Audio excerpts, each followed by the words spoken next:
back to Plug and Play, the talk show where we bring you the latest and greatest of global payroll. I'm Angelique, Payzaar's head of content, and I'm here joined by the lovely Max, our head of service delivery. So how are you doing today, Max? Excellent, Angelique. It's finally sunny in the Netherlands on this beautiful Friday morning. The sun has come and maybe spring comes as well, because we're all tired of a wet, cold winter. Yes, even over here in Barcelona, I'm definitely getting ready for the spring to come because we've also had rain. I don't know what's going on recently. But today's episode is actually going to be about your lovely home country and the city of Amsterdam, where we held our most recent event. Our event was called Global Payroll Insights That Matter in 2025, and it was actually our third event that we did in Amsterdam, so very exciting. We always have a lot of fun.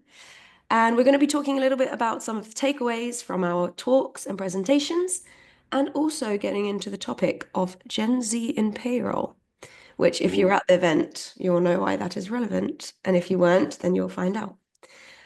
So tell me a little bit, Max, what did you think of our third event in Amsterdam?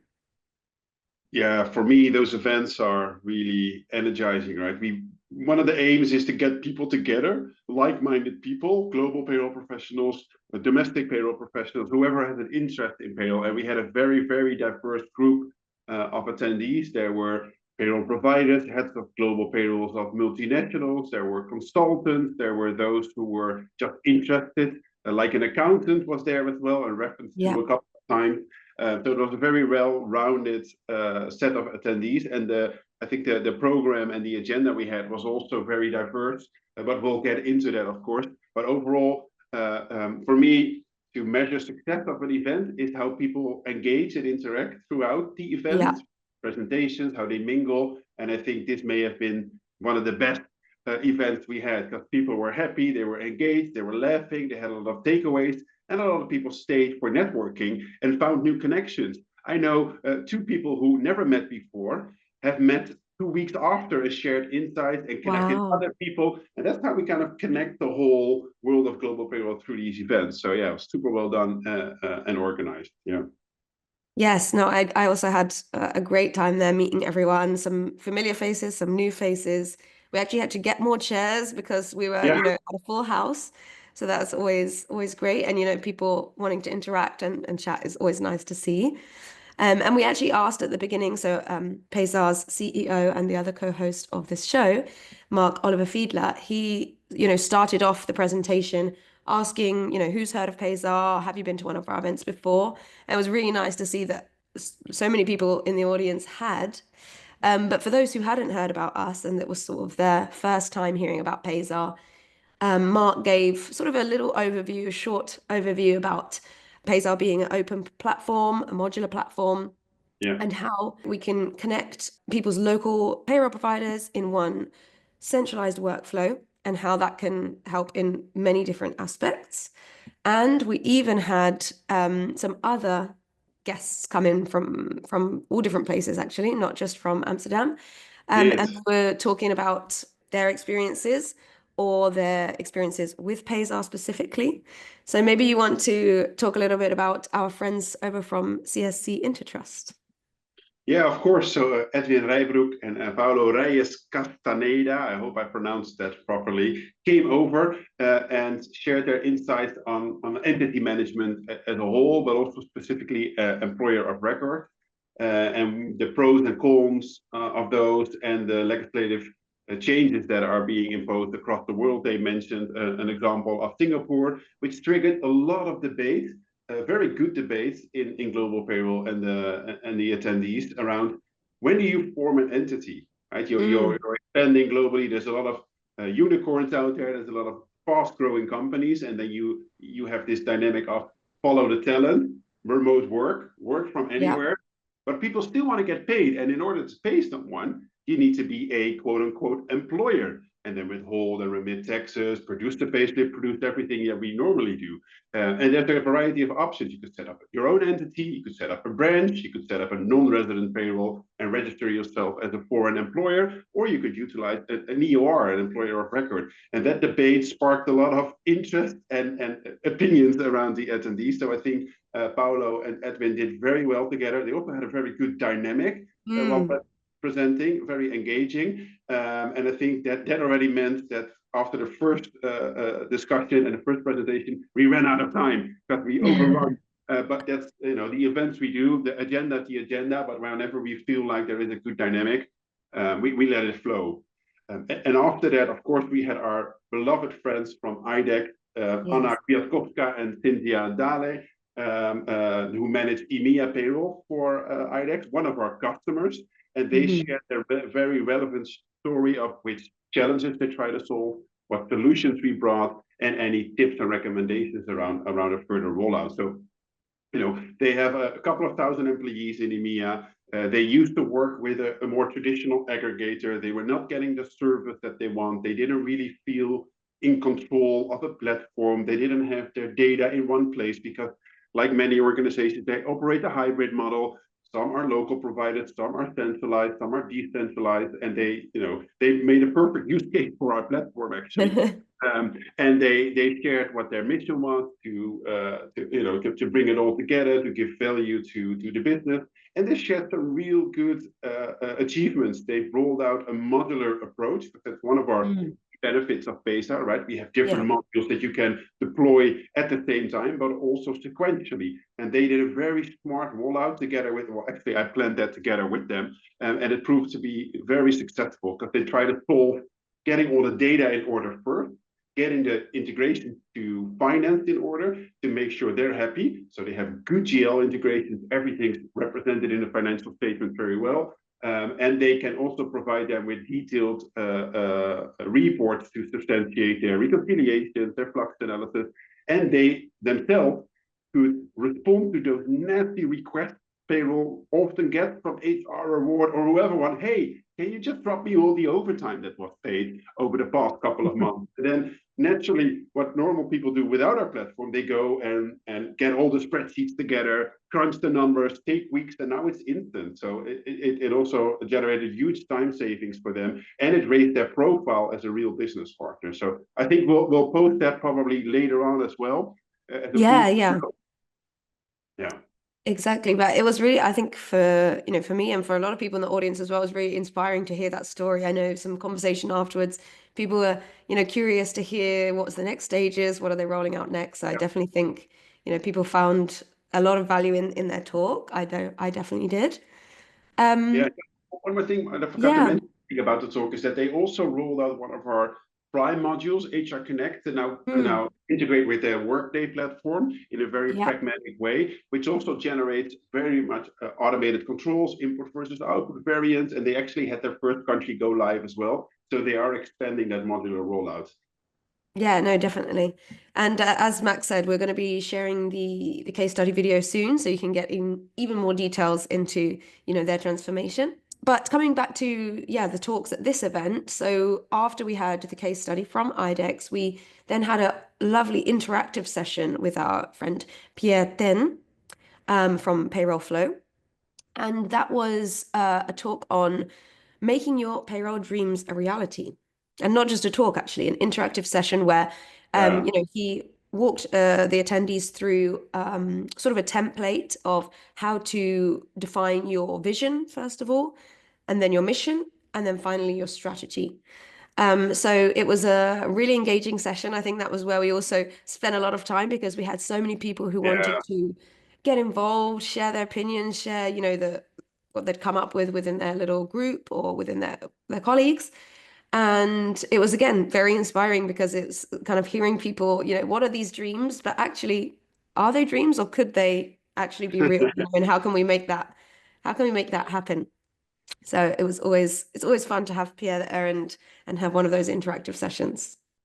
And then finally, Angelique, I rounded up the event with my well-known talk now around Fred. But Fred now has a friend called, Mm. well, friend or foe, you'll find out, called Frida, the HR manager. And I think it's always great and very relatable for everyone because Fred is our friend, global payroll manager, and Frida is the HR manager. Fred goes through all the normal struggles that every payroll professional goes through. And then he ended up wanting to get more insight to improve his global payroll operation. So naturally, he visited our event in Amsterdam. Was it real or not? We'll never know. But Fred was there to gain some insight, and we actually shared the insight from our latest Global Payroll Insight and State of the Industry report. I think it was issue 2, which has some real actionable insights as well. So we'll share about the number of days, efficiency, but hiring talent, Gen Z, all sorts of stuff. So stay tuned,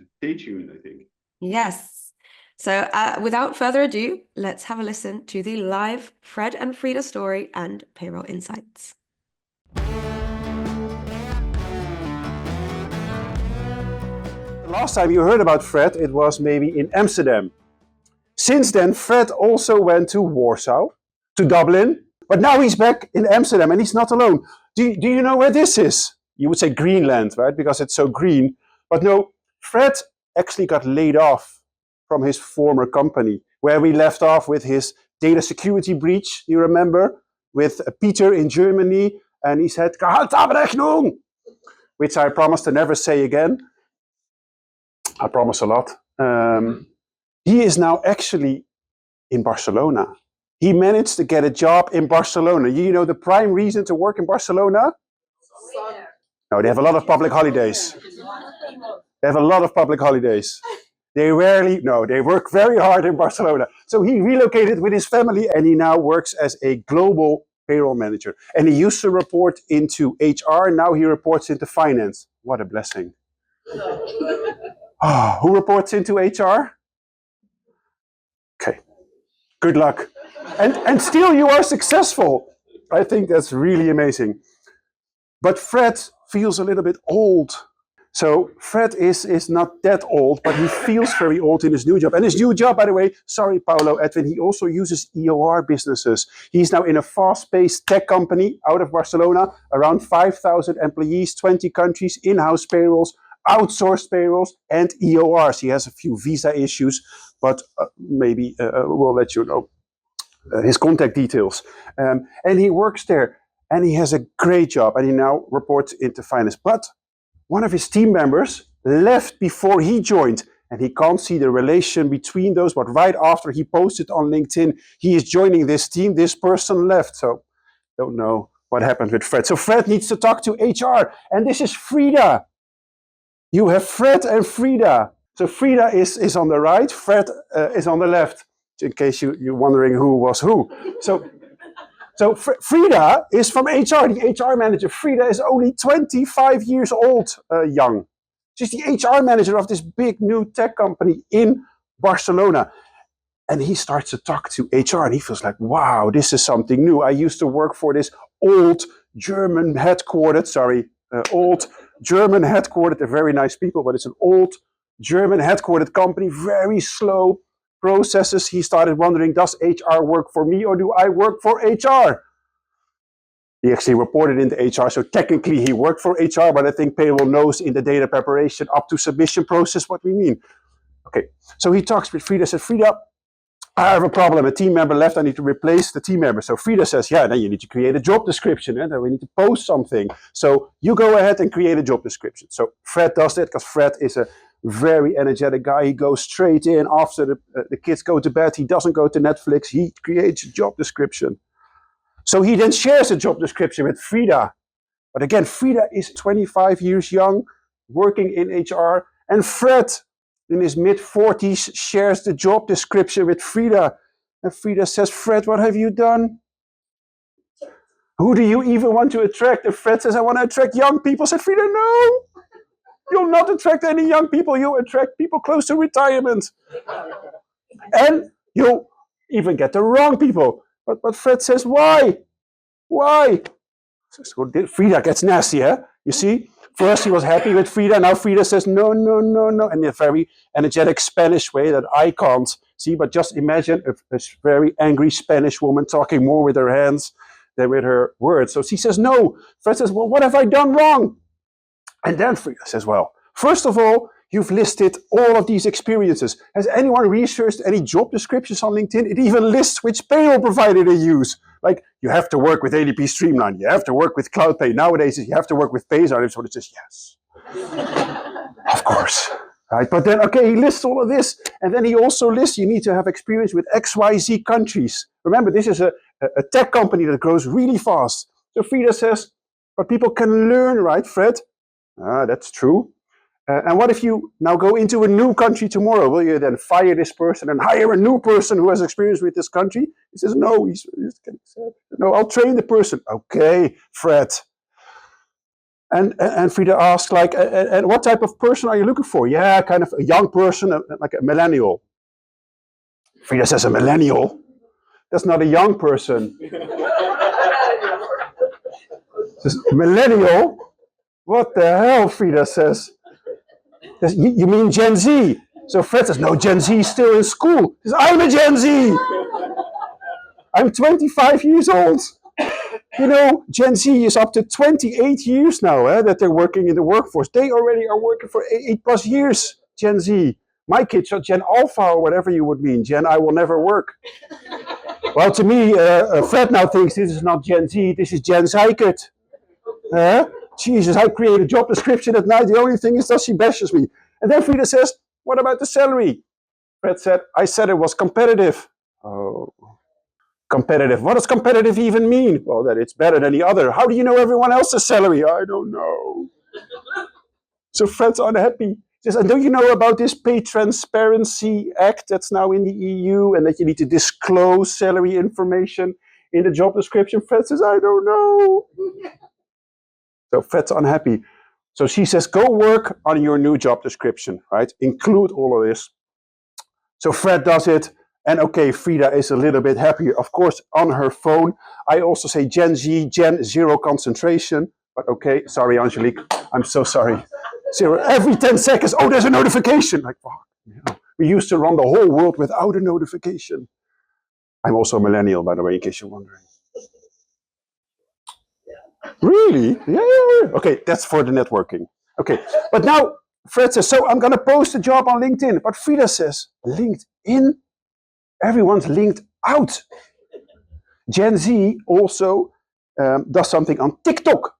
Does anyone work at TikTok? I think someone applied TikTok. Okay, I don't know what it is. You worked in TikTok. Okay, great company, right? Great company. Good. And then Instagram. Anyone has Instagram? I need to talk to you. I don't know why. Like, oh. Okay, anyway, so we need to post something on Instagram. So Frida has an idea. Frida says, you need to create a video with marketing to post on Instagram and TikTok. Fred, a millennial, needs to create a video for a payroll posting for TikTok and Instagram. So fortunately, we brought someone for marketing, Angelique. So I now need to create this as live. So I'm Fred. Crunch the numbers. Make it right. Paydays here. Right. Break. Come on, energy. Again, come on, again. Crunch the numbers, make it right. Paydays here. You look like you're trying to go to the toilet. I actually do need to pee, but okay. Natural. Okay, Come on, okay, like okay. you talk with me. Just be yourself. That's what they want. Authenticity. Holy shit, Gen Z, Gen Zykert. Okay. Crunch the numbers, make it right. Paydays here, bring pure delight. Tech and trends, a future bright. Join Payroll, your skills take flight. Do you want a TikTok payroll with me? Apply now and join the team. Yes! Okay. Frida is now happy. The applications are flying and yes! Fred is super energetic again, but he says, what do I have to bring this Gen Z? I don't know anything. I need inspiration. Where do you go for inspiration? No. A Payzaar event in Amsterdam on your bicycle. So he goes to this event. Oh. Huh? Okay, enough. So again, Fred, Freddie Mercury, Queen, Snip, Snap, TikTok. Okay, you got it. So now you have all this. You have this on your leg, and I told you not to look at it. Now you can look at it, and you can even bring it with you. This is the industry report, and I got an applause for Mark for working on it. But actually, the marketing team did most of the work. I just shared my view. So a big applause for the marketing team for creating this. Also for Mika and Juliana who are back home.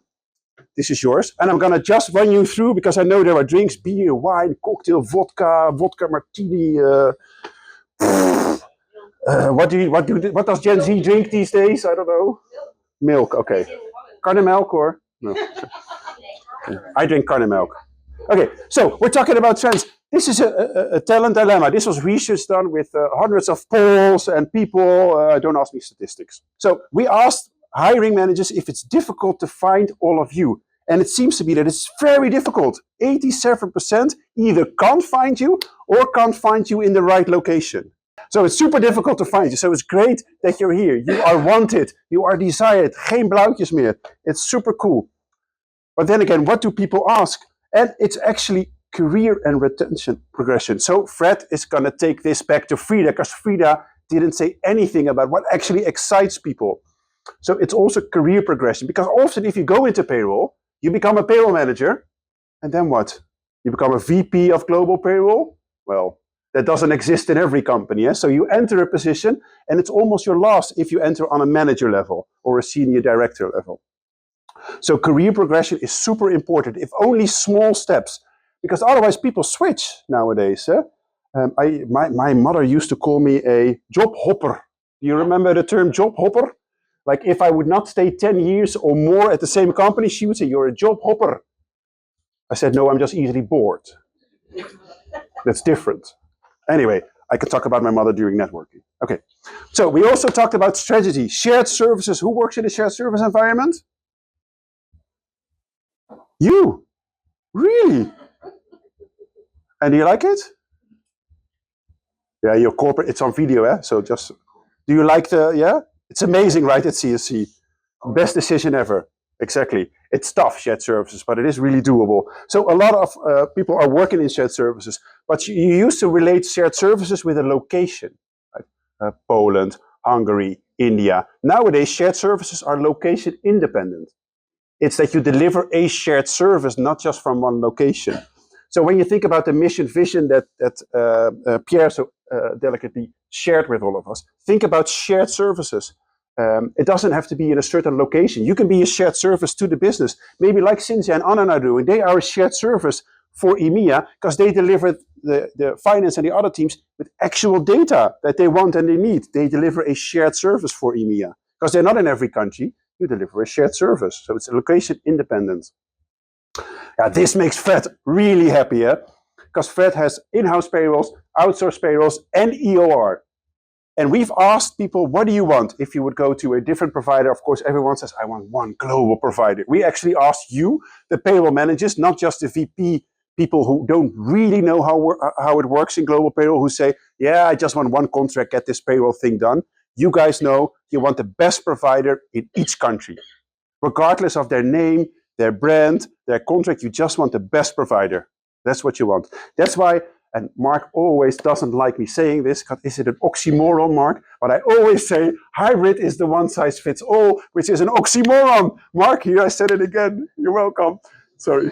Mark went to Stanford. He's way smarter than I am. So I just have praktijkdiploma loonadministratie.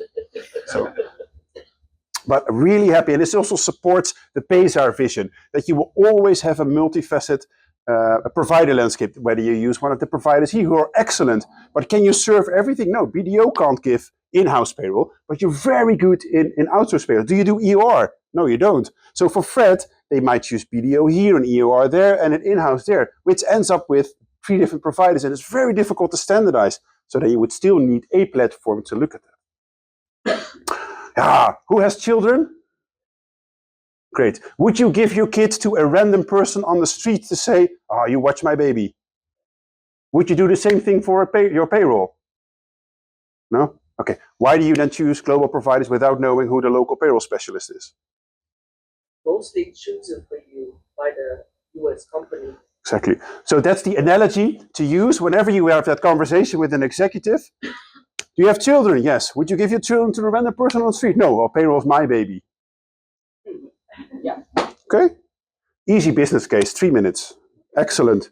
Now, when you choose the right provider, what is important? I always said service is, although we work at a tech company, service is the most important thing.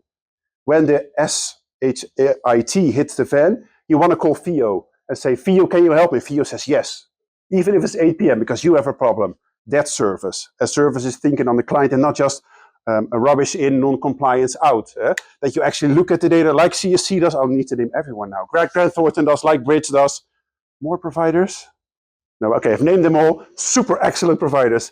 But you also need tech. So the best combination is service and tech. That's what you're looking for. Country profits, yeah, sure. Cost is actually not that important anymore. Sure, they will ask, for the providers in them, they will ask about fees.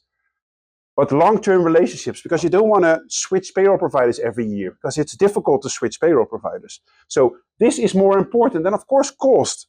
But for you guys, this is super important, nailing this combination. It's also learning for the providers here. Yeah, Paolo, you went all the way to Amsterdam to learn all of this, which could have been a call, you think, or an email, but okay, I know.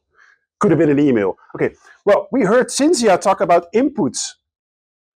The time spent on inputs. I remember this when Marissa and I worked at this company, a tech company. I once counted the number of input sources. I had 11 input sources, each payroll, each pay run, and we had Workday. Brilliant, by the way, Workday is brilliant. Everybody invests in Workday and they still have 10 additional sources. Holy shit. So it's really difficult. But then we asked, on average, how much time does your team spend on preparing payroll inputs per payroll run? 69% spends 4 hours or more. So Fred's team, with 20 countries, let's just assume it's a monthly payroll, 20 times 4, it's 80 hours. Between cutoff and submission, you have your payroll calendars, right? Like cutoff submission, you don't have a lot of time between cutoff and submission. So if you can reduce time spent here, it's a huge efficiency gain. That's HR Connect. Then the payroll calendar. This is both for the providers and for the people in the room. SLAs. I think everyone benefits from a good processing SLA, that everything is clear. When do you submit? When do you get your results? So you don't have to wait. Like I always call it the long wait of payroll. You've submitted payroll, you're like refreshing your inbox or you're refreshing your tool. Are the results there? Are the results there? Are they there? Tick tock, tick tock, tick tock. So get good SLAs. And then we ask them, so what do you actually have as processing days? So from submission until you get the first draft, that with Theo's vision is exactly 100% correct. Well, most of it say it's 3 to 4 business days, which I think is kind of the norm. If I look into the room, yeah, the ones with 1 and 2, that's exceptional, I think. 4+ days is really a long time. That probably means that either on the client side, you just give bad data to the providers that they need to manually manipulate, or it's incorrect, you need to clarify a lot, so there's something to do on the client side. But also for the providers, if you get clean data, why does it take 4 days to process results? So that triggers a conversation. And I would always include a rerun SLA. It's rarely not included in an SLA, but what if your customer rejects?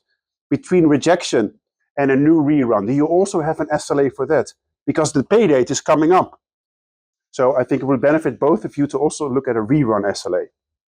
Okay, I know, beer. Everybody wants a beer and wine. Okay, I have 3 more slides, I think, or 16. No. Okay, so also the scope of payroll. We think payroll is producing a payslip. It's much more. And we have great, and I mean this, great providers in the room who do much more than payroll. And especially in countries where you don't have a local payroll or HR press, you just need more. So we said, what's the most annoying hidden cost of outsourcing? It's actually HR and legal advice. I have a severance. What do I need to do in Italy? I have 1 employee. TFR payments. What do I need to do? Norway. What was it? Or Finland. What was it with the summer vacation bonus and the winter? Belgium. C4. Enkelvakantiegeld dubbel. You need some help, right? This brings back a lot of nightmares. So there's a lot of lining up. Okay, controls. How to excel at reviews. I'm really proud I made up this title. I'm just take a moment to read how to excel at reviews. We talked a lot about Excel. But again, we spend 4 or more hours on data preparation. But then when the results come in, look at this. 26% has 4 to 6 hours. 37% 2 to 4 hours. So the results come in. What do you do to check it? Input versus output. What do you say, Cynthia? XLOOKUP, VLOOKUP, match functions. What if it's automatic? Do you still look at the payslips? I love looking at payslips. Yeah. Like, for me, it's Netflix payslip every day. Give me a payslip, a random payslip. Just beautiful. Decipher it. Especially the old SAP payslip, the ugly payslips. Get de witte loonbelastingtabel erbij. Lekker, man. Anyway, nice glass of wine. Let's look at a pay slip. My wife disagrees. Okay, so the auditors, we spoke, Cynthia talked about auditors as well. Well, we said, what if they come in today and they audit the previously closed cycle? So the last cycle is January. What if you process January and they come in now, today, to audit your books? Are you audit ready? This is off script. Are you audit ready? You're liars. You're not audit ready. Oh, or you are just the best payroll professionals in the whole world. That could also be true. Let's just settle on you're the best payroll professionals in the whole world. But for those who aren't, they are really scared if you would come. I need upfront notice of, oh, I hope they don't come. Is whether it's internal audit, external audit. What if they say, how did you approve payroll? Well, I pushed the button. Oh, how? Okay, you get the real. Okay, it's done. So it's time for networking. So another great story, Max. It's always so much fun to be a part of, working on Fred and Frida with you, seeing you up there doing it, and this time even being able to get involved myself with the TikTok video there. So a lot of fun.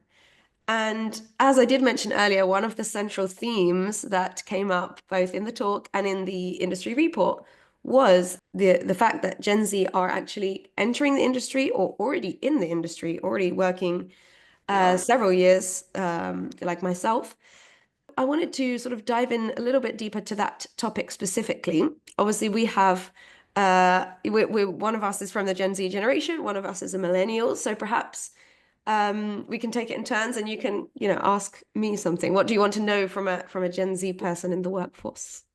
Well, a lot, of course. And we actually also collaborate together on a blog that's available Yes. on our website around Gen Z. So I got like nearly 20 years in this profession. And yes, Yeah. I am a millennial. I'm from 1985.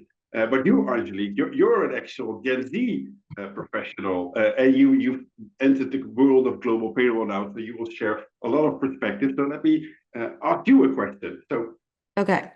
yeah, what do you think are kind of the key expectations Gen Z has in the workplace when it comes to payroll, but overall the employee and employment experience?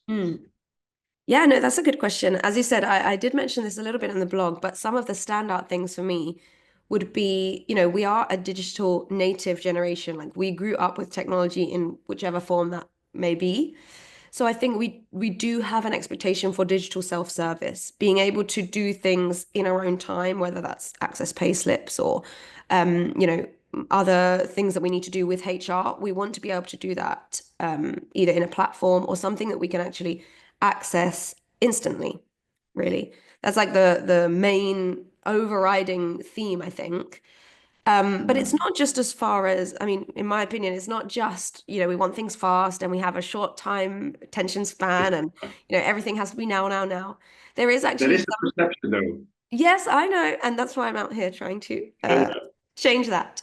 But I think we also are coming from a little bit of a generation where, people are more aware of their workers' rights, if you would say it like that, or their work-life balance, or there's certain priorities that perhaps weren't so important before, but when you've got, I don't know, inflation going on and all sorts of things, I think young people in Gen Z are becoming more financially aware, and they are actually caring about their financial wellness more than people may even think. So I know for example, that things such as being transparent with pay transparency, whether that's in job ads or once you're already hired, is something that it's really highly respected. I think that's why we put in that line in the Fred story about competitive salary. That's all very well. I know that's something that's been common over the years, but people are starting to not deal with it anymore. I actually want you to be upfront. And that's something that's sort of changing little by little, but I'm seeing it more and more. And just in general, other financial wellness initiatives, for example, something like earned wage access can be, really helpful to, you need to manage their money a little bit smarter, or, working and studying at the same time, or even, as we said, we might be Gen Z, but we still have Gen Z parents out there. You have all sorts of situations, and it just gives a little bit more sort of flexibility. I think that's what we also prioritize. So that was from my perspective anyway, but obviously I've not worked in a payroll team like you have. So I'm curious for you, how do you see Gen Z impacting actual payroll careers? Like, so Gen Z professionals coming into a payroll team or, the payroll industry, what sort of changes do you see happening with that? Interesting question. I actually did hire a Gen Z at one of my former global payroll manager roles, and it was super refreshing and scary at the same time because, as you mentioned, Gen Z is digitally native. If you Mm, look at all the technological developments these days, right, AI, all the buzzwords, and millennials or people even older than me get kind of an immediate reaction. Ooh, what would it mean for me, my job security? Whereas I find the responses with Gen Z is, it's technology, we're digitally native. Let's try to approach it. What can we do with it? What can it do for us? And let's embrace it. So I think the mentality is kind of different and kind of refreshing as well, because they really accept technological advancements because they know nothing less than it always happened. yeah. And it always happened in their life, and it will continue to happen. And I won't argue, but you can argue against me, Angelique, that they are more tech savvy because I think that's Mm, not tied to a specific generation because we all adapt to technologies, but their immediate mm, response is more embrace new technology. And I think that is indeed very refreshing. Although I am a millennial, I always also appreciate my flexibility, but I see with Gen Z, working hours is like a fluid concept, right? There's no work-life balance anymore. There's just a balance. And within that, you need to kind of perform life, you need to do work, you need to, social gatherings, you need to do whatever you want to do and kind of wrap that all around. So there's no fixed start time or end date. It's much more outcome driven, I feel. Like, hey, mm. let's do Gen Z, give them a task, do it whatever you do, be there when you need to be there, but then kind of wrap the flexibility around there, not that grind mentality, just get it done.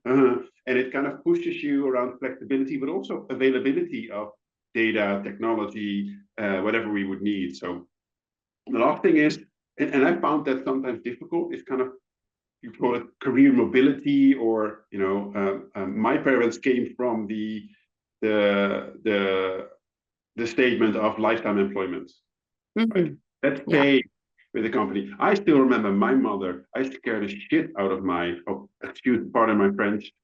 When I say to her, "Hey, I found a new job," she said, "Again?" They're like, "Your pension, you're this, you're that." I said, "Yeah, it's not that you only need to stay with one employer, and that flexibility is very interesting. Whereas with payroll, traditionally, you would stay in the profession, you would stay here, Mm, old school, maybe a little bit more static. But I think with Gen Z, it's interesting as a manager to keep them engaged and keep them challenged because they are easily well, let's say they won't settle in as much as my mm. generation be and accept the status quo. They are much more continuously saying, "Hey, give me something new. Why do we do this?" And challenge the status quo. So I find it very interesting. Yeah, definitely. I think in that sense, the idea of career growth can be so broad because it's not only just moving up perhaps the corporate ladder sort of Yeah. vertically, it could also be horizontally, it could be learning new skills. It reminds me a little bit of the article that, we published on the blog even beforehand, which was about, in payroll, you don't have to choose. I think that's why payroll could be a really exciting industry for people in my generation because I think you do get a mix of so many things in one, whether that's, a bit of HR, a bit of finance, a bit of tax, a bit of legal, a bit of everything. And then just to comment as well on what you mentioned about flexibility there and tech natives, and it just had two quotes going around in my mind. One of them about the flexibility was the classic work smarter, not harder. I think that's Mm, kind of like the new grind culture is actually like, okay, how can I sort of optimize things to be able to not have that so much, I don't know, outside of work stress, but at the same time still get the work done to the same yeah. quality. And that also leads me to the final quote I wanted to mention, which was technology or AI or whatever you want to insert here won't replace you, but someone using it will. And I think that's also what you said about embracing. I think we see it quite like that, as in, there's nothing we can do about it. We know that this is going to be here for good. And in fact, not even be here for good. There's going to be something else soon at some point. But you have to learn how to use it. Otherwise, you're going to be left behind. So, I um, do feel, Angelique, we do approach that in our context, right? I have seen Mm, like mass layoffs at Amazon distribution or any other company, yeah, distribution centers because of efficiency gains in AI. So I think just with any tech revolution, it changes the workforce the because landscape. Yeah, there's still enough work, but it does impact certain roles and certain jobs, which means that as a professional, whether you're Gen A, B, C, D, or up to Z, you need to be able to be agile to the response of the labor market. Right? exactly. I think that's kind of the overall theme as well, which doesn't tie to a specific generation. No, exactly. And I think, yeah, as you said, that's something that we can all keep in mind. I think that's what Fred was trying Yeah, to say to some point, employers when you're hiring. It's just something to keep in mind in general, this growth mindset and how can we work with the change rather than against it, I think. be the Um, change. be the change you want to see. There we go. I love it. Very, very inspiring. And yes, I just wanted to thank you again for joining me today and to discuss this topic, which is, I think, very close to our hearts and very related to our awesome event in Amsterdam. So I think a final key takeaway is, yeah, just keep Gen Z in mind. We are here, we are in the workforce, and I hope you have some takeaways from today's episode. And yeah, that's it from me. Any last thoughts, Max? I'd say let's all together raise the visibility of payroll as a profession for Gen Z because we need them, and surprisingly, they need us as well. I always say if you don't know what to do, do payroll, and you'll expand your knowledge in so many different areas. And I know you've shared with me a while ago, Angelique, Gen Z is really purpose driven. Well, Yeah, if you want to contribute to society, if you want to contribute to your neighbor's financial wellness, yeah. payroll often represents up to 70% of any company's P&L, Mm, represents 50% or more of the government's revenues. It represents a way of life for employees who need to understand. So if you want to have a purpose, you can tie it to society as a whole. You can tie it to governments. You can tie it to your neighbor. So here's yeah, purpose for you, Gen Z. Come into payroll, please. yes. So I think that is a wrap for today's episode of Plug and Pay. You can actually find that blog we keep talking about over on payzaar.com/blog. And you can hear these Plug and Pay episodes every couple of weeks over on Apple Podcasts, Spotify, and YouTube as well. So don't forget to subscribe, leave us a review, and stay tuned for the next podcast episode and the next events. Where will we be next? So thank you very much, and goodbye.